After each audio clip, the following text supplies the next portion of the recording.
প্রিয় ভিউয়ার্স, আসসালামু আলাইকুম। দেশের উত্তরাঞ্চলের নদ নদীগুলোর পানি বেড়েই চলছে। আগামী 24 ঘন্টা বা 2 দিনের মধ্যে বন্যার সৃষ্টি হতে পারে বলে জানিয়েছেন পানি উন্নয়ন বোর্ডের বন্যা পূর্বাভাস ও সতর্কীকরণ কেন্দ্র। রোববার 4 জুলাই বন্যা পূর্বাভাস সতর্কীকরণ কেন্দ্র নদ নদী পানি পরিস্থিতি পূর্বাভাস প্রতিবেদনে এই সংখ্যা জানিয়েছেন।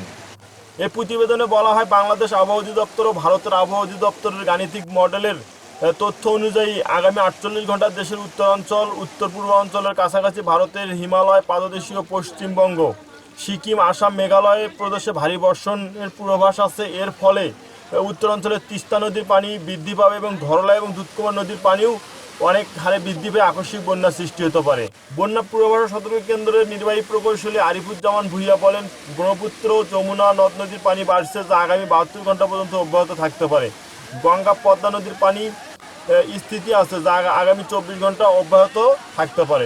পানি বৃদ্ধির সাথে এই গাইবান্ধা জেলার বিশেষ করে চরাঞ্চলের মানুষদের মধ্যে একটা আতঙ্ক বিরাজ করছে। তারা হয়তোবা প্রতি বছর যেরকম বন্যায় ক্ষয়ক্ষতি হয়, রাস্তাঘাট ভেঙে যায়, ফসলের ক্ষতি হয় এবং গবাদি পশু সহ তাদের ঘর বসতবাড়ির অনেক ক্ষতি হয়। তারা হয়তোবা এবারও শঙ্কা করছে যে এবার যেভাবে বৃষ্টি হচ্ছে এবং টানা বৃষ্টিতে যে পানির যেভাবে বাড়ছে, তাতে হয়তোবা ক্ষয়ক্ষতি হতে পারে।